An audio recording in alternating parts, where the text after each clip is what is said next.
Welcome everyone. This is the I Can Project. I'm Sean Williams, and I have the distinct honor and pleasure to have the Jordan Carter here with me. Jordan, why don't you introduce yourself to everyone? So how y'all guys doing? My name is Jordan Carter, new graduate of Bowie State University. I'm blessed to be here. Yeah. And I appreciate you for having me. Oh, definitely. And for those who do not know, and they will know very soon, Jordan is actually starting strong safety at Bowie State University, and you've been playing football for all 4 years, right? Yeah, so 4 years, we're going on my 4th year, 2 years on the field, but I've been playing since I was 5 or 6 years old, so. Hey, it's sports. Grew up in it, so. Okay, so matter of fact, let's jump into that. You played different sports. I mean, for those who don't know, I've known you since you were little, where you had the locks and your brother running around. You had basketball, soccer, everything. Why football? Why did you hone in football? Football is more so like, it allowed me to just be me. Okay. Basketball was something I was good at, but I wasn't passionate about it. Okay. So I was good at playing basketball. I just played basketball outside in the rec leagues, but football is something I actually wanted to, like, it was a passion of mine, you feel what I'm saying? So a passion is like something that you wake up, you dream about it, you sleep about it, you just think about it all day, every day. So that was something that, for me, I was like, okay, maybe this is what I want to do. This is what drives, like, I still get goosebumps just watching football. So it's like, this is what I want to do. So I went full-fledged and never looked back. Okay. So high school, well, we're going to start from, we're going to tell your journey, right? Okay. Journey of your story. We're going to start from high school. Okay. So senior year high school. Yes. High school was Westlake, right? Lackey High School. Tell us, what was senior year like? Senior year was a little rough, I'm not gonna lie to you. Only because I was at a point where I was seeing people around me get things that I had prayed for, had put in the hard work for, but it just wasn't my right timing at the time. So, like what? So I would say during football season, guys would start getting offers, guys would start to commit to schools, and I'm like, geez, where's my time? You know what I'm saying? So I just had to understand and stay prayed up that everything is patience. You gotta understand patience, and what's for you will happen for you in the right time. So I looked at it as maybe it wasn't time for me to receive that, or maybe it wasn't time for me to embark on that journey just yet. So my senior year, it was a little rough. Going back to during the season, I actually got a couple scholarships taken away from me. Wow. For North Carolina Central, they gave it away to a Louisville commit. So Louisville transfer, Lehigh was my ACT score. Well, I didn't have it at that time that they needed. So, I mean, the day Lehigh took away my offer, I actually had a very good offensive game. So they gave it to an offensive receiver. I had a very good offensive game. So it just matters how God works in the moments. But I mean, it was a little rough, but I definitely stayed prayed up, stayed hungry, stayed disciplined. And my family, my parents always let me know, like, what's for me will happen for me in the right time. So definitely stayed prayed up, but I wouldn't change it for the world. You wouldn't change it for the world? Okay, because actually I was going to go into my next question as to why Bowie State. So Bowie State is a funny story. So Bowie State was always there. Like, they always would show interest. The head coach, which is my dad's chapter brother, which is my fraternity brother as well, from Omega Psi Phi Fraternity Incorporated. And they were just always there. I overlooked them because, like, you want more. Like, they're Division II, but you want more. You want to be on that big stage with the bright lights. Gotcha. Like, that's what every kid dreams of. You know what I'm saying? So they were there, but it's just, I was like, I don't know if I want to go there. So fast forward my senior year, on my birthday, actually, they offered me a full scholarship. So, well, we're gonna go back even further. My 17th birthday, my mother asked me what did I want for my birthday. I said, I just want a chance to play somewhere in football, no matter where it is. I gave her a promise that she would never have to pay for college, for school, so that's the only thing I wanted. So, December 6th, 2017, I got my first official offer, and I was like, that's a good. You're running with it. I'm running with it. So was it a situation where maybe even another school came in the back end? Was it a situation? I think it was at the point where it was too late at that point. Because I had seen schools tell me what I wanted to hear and not be fully truthful with me. Gotcha. Bowie State was always truthful with me. They said, we want you. We know that you're a player that can go high, but we want you. Gotcha. And they were always consistent, always persistent in my recruiting process. So I was like, this is where I need to be. This is obviously what God has for me. So it's just a special day like my birthday, my 17th birthday, and just I asked for it and I received it. So I mean, there was no other place for me to be, and like I said, I wouldn't regret it for the world. This is definitely a good journey. Okay, well, there's nothing wrong with that because as you mentioned, you know, with that transition, you know, you're getting offers, it's been taken away. Yeah. You know, people making promises and not necessarily following up. Yeah. Anybody else would have been just like, forget this. Forget this, I'm done. So, do you think, would you attribute it to the passion that you had, or? Yes, and also I live by two mottos: trust the process and have faith in God. Okay. So those two mottos is what kept me going in them times. So always looking back, and I have them tattooed on my arms for a reason. Just understanding that it's a process to everything. Gotcha.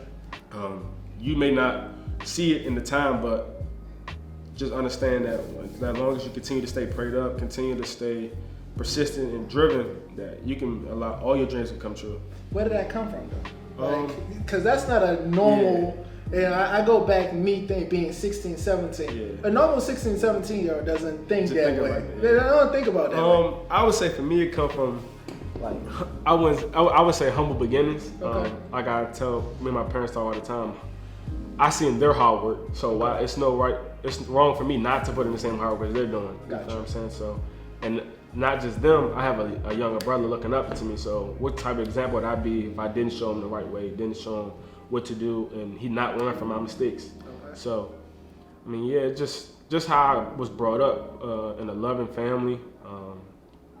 I worked hard for everything that I got. Never was handed anything that I received. So, gotcha. It's just coming back from all humble beginnings, just understanding that you gotta work hard for everything that you want at the end of the day. Okay, well, I would let you know this on camera to the whole wide world. You were definitely more advanced than I was when I was 16. So I was a goofball, but that's neither here nor there. So let's talk about the transition. So we go from high school, right, where you had a schedule, whatever it may be. Now we're going into college. Yeah. Definitely adjustment. Okay, tell us about the adjustment, because you know you have other kids that are about to transition over.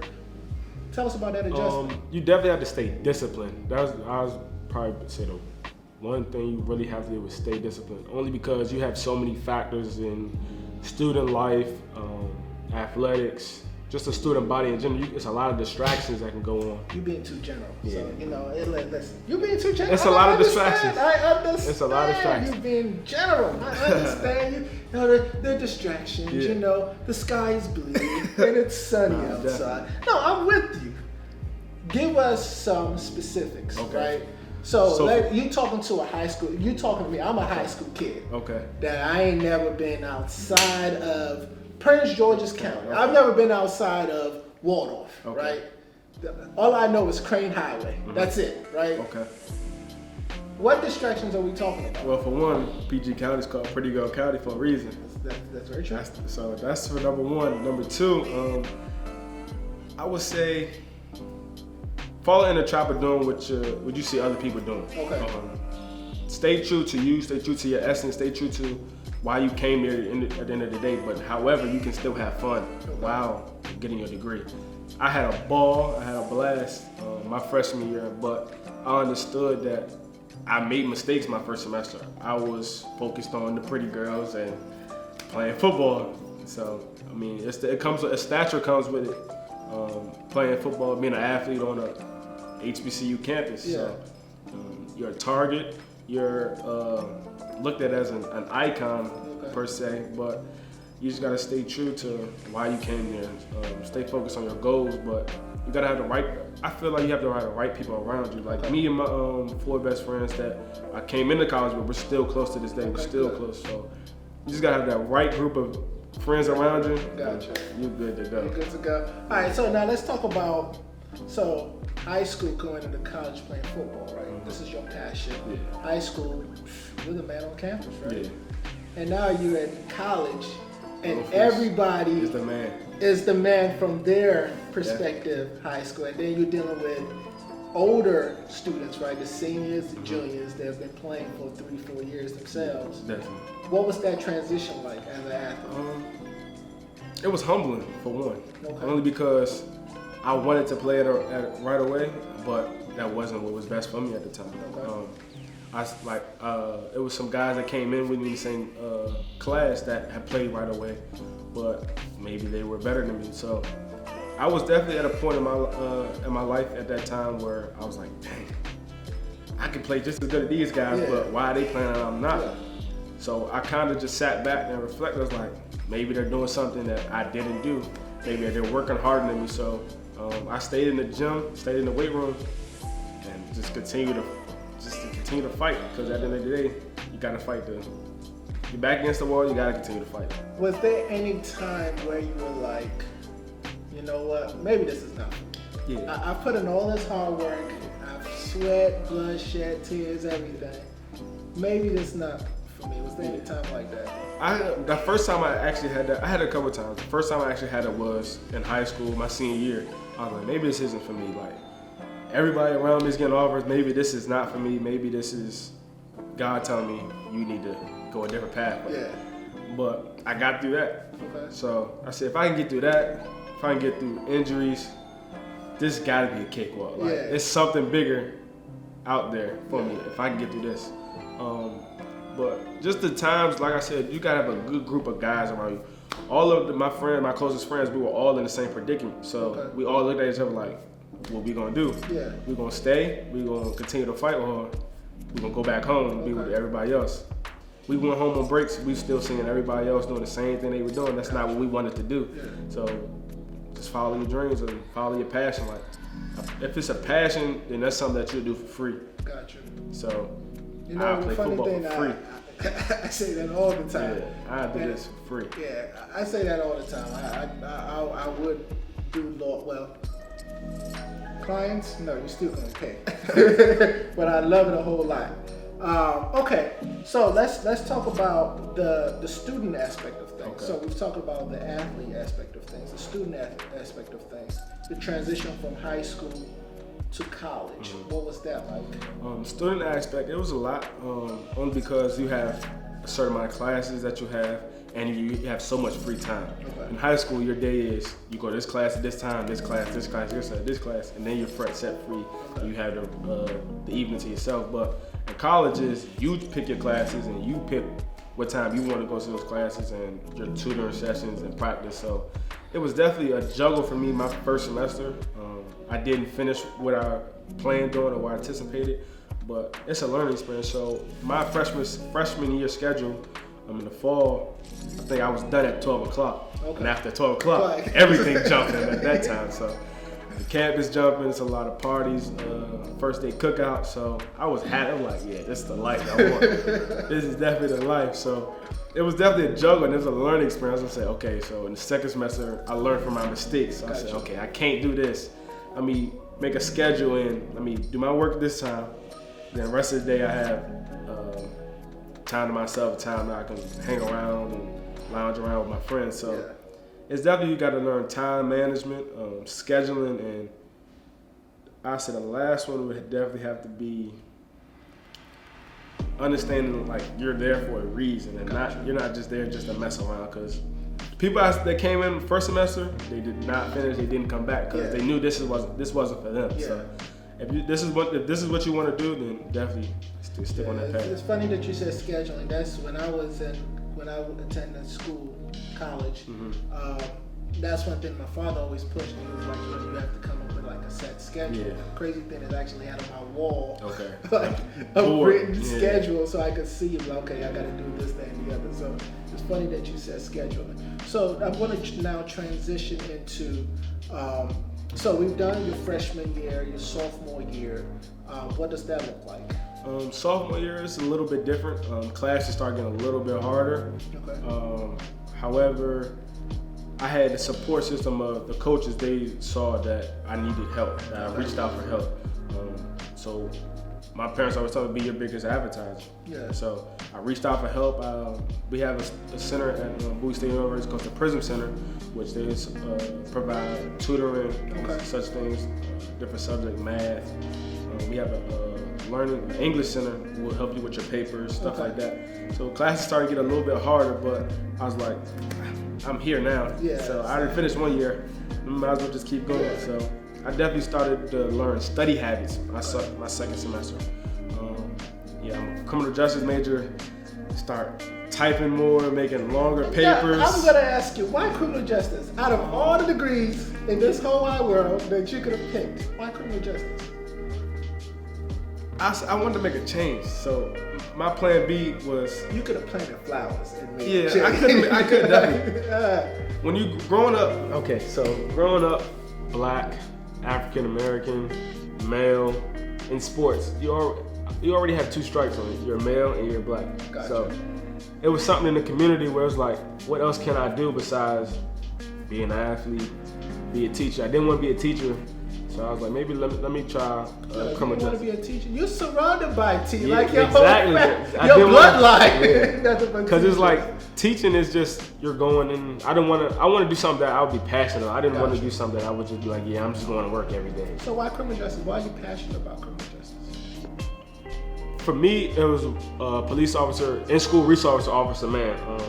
He was the type of guy who was like an uncle to us, who was like a big brother to us. So he would always just have that smile on him, have that persona that you can talk to him about anything. Gotcha. And then as far as that, growing up, like I said, growing up Black and a male, racism is crazy in this part of my life. So seeing that is like, I gotta do something. So are you thinking about doing law? Are you thinking about taking criminal justice to go into law enforcement, or? Originally I was. Okay. But then I interned with you, and I was like, maybe this lawyer stuff.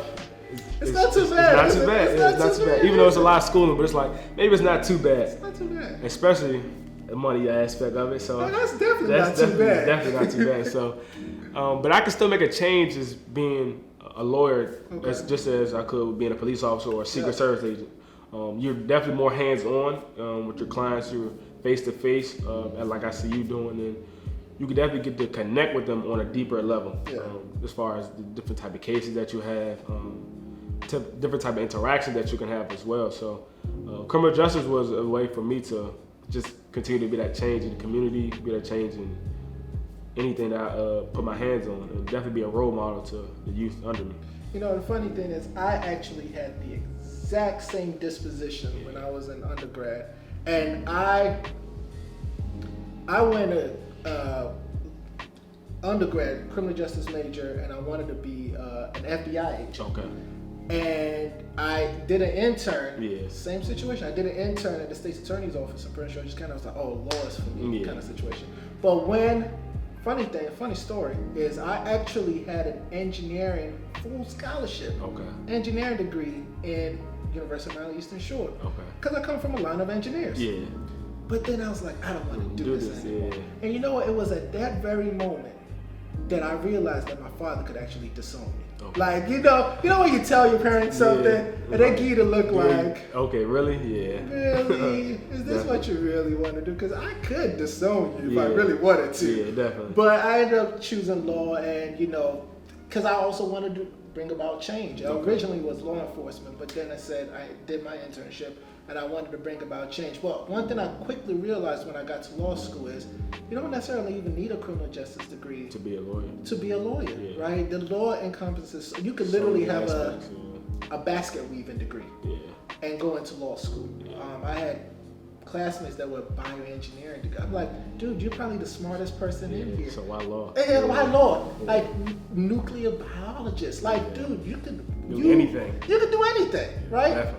Your previous job was dealing with bombs. Like, why are you in law school, right? Yeah. So just to say that, like, literally, if law school is something that you're interested in, I mean, you have your criminal justice degree now. You about to graduate. It is what it is. But just anybody else listening, you do not necessarily need a criminal justice or even a political science background or even an English background to go to law school. You could go to law school with any degree. And knock on wood, law school. You know me, and maybe you finally become an eagle one day. Right? You know, I'm just throwing it out there because to me it was a kind of essential. But that's neither here nor there. I loved it there. Yeah, I loved it too. But that's neither here nor there. Okay, so we talked about freshman, sophomore. When did you pledge? Junior? My sophomore year. Okay. So my sophomore year. So I was gonna ask you why Omega Psi Phi, but too many. That's a rhetorical question. I don't think you could have gone. That's the only influence I had. Yeah, exactly. Your granddad, your dad, like this, you couldn't have done anything else. So that's me. I can't even imagine you coming home and telling your granddad anything else. I think your dad would have given you a pass. Your granddad, that's the issue. No. Nah. Neither one. Got you. So. Why pledge? Why did you choose it? Like you said, there was nothing else for me. I didn't see myself being anything else. Okay. And I wanted to be Greek. I seen the type of characteristics that these men have as far as our cardinal principles, manhood, scholarship, perseverance, and uplift. And those are things that I live my life through. So I was like, let me get involved in Greek life. Let me see if this is for me. And that's what I did. And like I said, I don't regret anything. I enjoy it. I actually was a national rep for the undergrad in the second district, in our second district. So I just finished up my time doing that, but I love it. Like I said, I love it. I love being out. Love being my neo season. Even though it was in COVID, it was still fun. Yeah. So I just brought in some neophytes this past fall. So. I love it. There's nothing wrong with that at all. Now, I'm going to ask you this, and then we're going to transition from school to what you're currently doing. Well, you're almost done with school. But, so you went through, because you're about to graduate, we were just talking about this, in a week, you're going to be graduating. Yeah. And you went through 4 years, kept your promise to your mom. That's number one. You definitely kept your promise to your mom. For 4 years, no major distractions, no major issues, because we hear the stories all the time, right? People getting distracted, getting caught up in the system, whatever it may be. What's the secret sauce? Why? No, seriously, because if you really stop and think about it, right? From high school, not a lot of students, kids, period, go from high school and play in the collegiate level, okay? There's not a lot that you break down even further down. Not a lot do it for 4 years, and then not a lot actually succeed because you hit it at a high level. I mean, it's only 3% of high school athletes go to the next level. Exactly, and of that 3%, it dwindles down. You're breaking it down. So why you? That's a question I have to ask Landon Buzz. You better ask the brother because we got answers. Because at this point, it's like. I'm just blessed. I can say that, definitely blessed. But for me, I feel like affirmations to yourself, writing things down is definitely what helped me. Like I can show you now. My home screen is the NFL logo. Okay. Oh, dang. Phone's all but once it loads. It's the NFL logo. So just looking at things daily is like, okay, stay on course, stay on path, but understand that you can still have fun. Okay. So it's a difference between having fun and being on the business side of things. But like I said, so you see it on the see it every day. Yeah. So like the sauce, there's really no sauce. It's just you gotta come back to your roots and, like I said, to your essence of who you are. Like, why are you here? I really can't. It's the sauce. There gotta be a sauce. There has to be a McDowell sauce. Something. There's a sauce. Okay. Well, I can say, like I said, affirmations. The sauce is just you gotta get good people around you in your corner. For me, I'm a very family-oriented guy. I can talk to my parents, my grandparents, my uncles about anything, and I just wanted to be that role model. Like, I didn't want to go back into my community and be like, yeah, I failed. Yeah.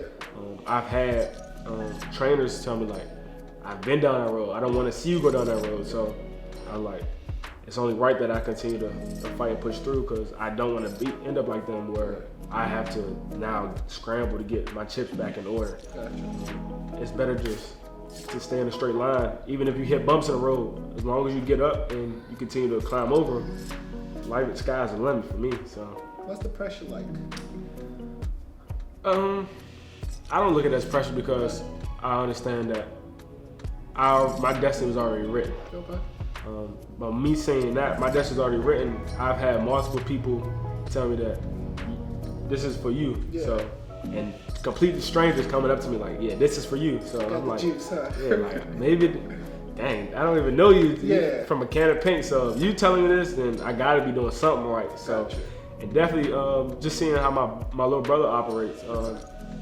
I'm his role model. So as long as he is going the right path, he can learn from me. But for me, it's like, I don't want him to be like, yeah, that's my big brother. Yeah, he's over there. Gotcha. We right here together on this path together. So as long as I'm continuing to be a role model for kids in my community, people even in school, high school I went to, as long as they could see me doing something well, and I'm representing my last name well, then that's the only thing that keeps me going. So you speak a lot about family and having a good support system around you. Tell us a little bit about that. For me, I feel like my family oriented came from going back to high school. I lost a lot of family and friends in a matter of a year and a half. Okay. What would you say, like maybe 9 or 7 family members in a matter of a year and a half. So, and that was a tough time for me academically, just mentally. I was like, I got to the point where I stopped crying at funerals. Like, it's just like, it's the way of life at this point. So it's like seeing that at a very young age and definitely being hand in hand with, like just being close. Like I would say me being close with my family members is what really, it just hits harder. Yeah. So like, and you do have cool family members too. It's family like you genuinely do have. I mean, I was just telling your dad, I've known him for what? A long time. 27 years of my life. He's been around. He's legitimately been around. Your mom has always been a big sister. Your dad has always been a big brother. Your Uncle Brad is like a younger brother too, because my younger brother and him, they grew up together. So, I mean, but then we have this discussion, off camera. I don't think you had a choice, right? Yeah. Because not even your parents, let's go to your grandparents, right? Mm-hmm. Failure is not an option with them. At all. It's definitely going back to where they came from. In Pittsburgh, it's like, you already, like I said, you already got 2 strikes. So if they can make it out of that, it's no excuse for me to say why I can't do something. Yeah. But like when the time where we lost 7 people in a matter of a year and a half, the only thing we could do was come together. So that love and that bond that we share with each other, I feel like if I got that, I don't need nothing else in this world. Nothing wrong with that. And your grandmother, I don't know if I told you this, your grandmother was the one that helped me get into college. Because she would literally, because again, I told you I was a goofball in high school. So I would be playing basketball outside on the cul-de-sac, and she'll be yelling out the window, "Did you apply to this scholarship? Or did you apply to that scholarship?" I'm like, all right, I'm about to go inside and do it now. Like, I might as well do it, because I know Miss Bird gonna get on me every single time she sees definitely. Me. That's her. But nobody would change it for the world. That lady's just who she is, and she don't care who likes her or not. So I love her. It's just what it is. But okay, so you also talked about being a role model to your younger brother, okay? And you've seen him growing up. What's the age difference? 25 months exact. So you guys are like right there. I'm December 6th, he's January 6th. Okay. So with that being said, what advice do you normally give him? Or are you, because at one point with me and my younger brother, we're 7 years, right? Yeah. So it was a big difference. And at one point he was calling me his second dad, because I was just on him every single time. So at what point do you get on him, or do you just kind of like, I get on him to a certain extent, only because this is his life and he has to learn through experience as well. For me, if I make mistakes, I don't want him to make the same mistakes. Okay. So it's going back to high school. My recruiting process was totally different from his recruiting process. How so? He got, I'd say his high school career was way better than mine. Okay. As far as stature wise, he gonna probably be excited. He's saying this. I'm telling you, he gonna be excited. He had more offers than me, definitely did. But for me, it was more so, if I struggle now, I'm just making it more easier for him because he's now learning from my mistakes. He's now learning what I did wrong and what I do right, and my strengths and weaknesses that he can implement in his game. So if I'm struggling now, then it's gonna be way easier for him. So just being there for him when he's down, helping him continue to grow his athleticism, his drive. Just you gotta be there because at the end of the day, we all we got and we all we need. At the end of the day. How are you guys different on the field? What would you say your gameplay is like versus his? I talk way more trash than he does. He's a quiet guy. Okay. I talk way more trash. So when I'm on the field, if I see blood, I'm coming to get it. Gotcha. So if he just that quiet guy, I'm just gonna show up and just show out. Okay. With me, I gotta talk trash. I gotta get in your head. So that's probably the biggest difference about us two. He just gonna show up and he don't care who you are. Okay. With me, I'm gonna talk to you. I'm gonna show up and do everything. Gotcha. But the funny thing is, you must have a different persona on the football because. Off the football field, you're like real chill. Yeah, you would never know. Yeah, it's like once you cross them lines, once I strap my pads on, I'm a totally different dude, different. But like I said, it goes back to the passion, love I have it. Like it's changed my life for the good. Some lanes, some places I never would have thought I'd been. Yeah. If it wasn't for the sport of football, so just don't take it for granted. Just cherish it. Yeah. No, I'm with you. I actually have somewhat of a similar, and Lord willing, from our lips to God's ears, Lord willing, you have this as well. Is when I go in the courtroom, it's a different switch. Like when I step into that wall, when it's trial mode, it's a completely competitive nature. Yeah, it's super competitive. Yeah. I am super competitive, and I am petty with it too. It's a little. And sometimes I look at myself like, man, you just petty. Like, you didn't have to do all of that. But you work hard for it. You put them long nights, some long hours. Hey. No, I'm just gonna equate it to me being petty. It's just what it is. I'm not gonna give myself no philosophy. No, I did. Don't get me wrong. Yeah. You put time, put effort, and everything. But I'm just gonna go with just the basic pettiness. Humor, it's just what it is. But let's transition. Now you're about to graduate in a week, and you also have clothing line. Yes. Tell us about For Amour. Okay. First, where did it come from? For Amour, as if you don't know me, is for love. Okay. So for me, I'm always driven by love and not by force. Like one of my models I live by is never allow a man's expectations to dictate where you're going in life. Okay. So for me is, if I'm driven by a passion of mine, it doesn't have to come. Love doesn't have to be from individual. It can be from a passion of yours. Okay. So the whole, not persona, but the whole model of my brand and with the structure of it is doing something for love and not by force. So, yeah, that's what it is, and you can please sell it. So you can find us on Instagram at For Amour Clothing. We also have a website. We're just looking to raise awareness of just be you. Be driven by something that you love to do, and don't be driven by something that you don't want to do and someone's forcing you to do. Because at the end of the day, it's your life. You have to live it. You have to walk the way of life. So just do something that you want to do, that you enjoy doing. And if it's a passion of yours, hold on to it because it's precious, and only you know the significance and the weight that it holds to you. So don't never let nobody take that away from you. T-shirts, yeah, definitely. My shorts, my hats. I'm gonna be For Amour out this summer. It's just what it is. Definitely. But let me ask you this. This is the last question I'm gonna ask you. I want you to think about it. Question is, what is your biggest dream? So let me put some meat to that main question. Biggest dream in the sense of, we all have goals and we check goals off. But if someone were to say, what is your ultimate dream? What's the coup de grace? Like the one that when you think about it, you get goosebumps.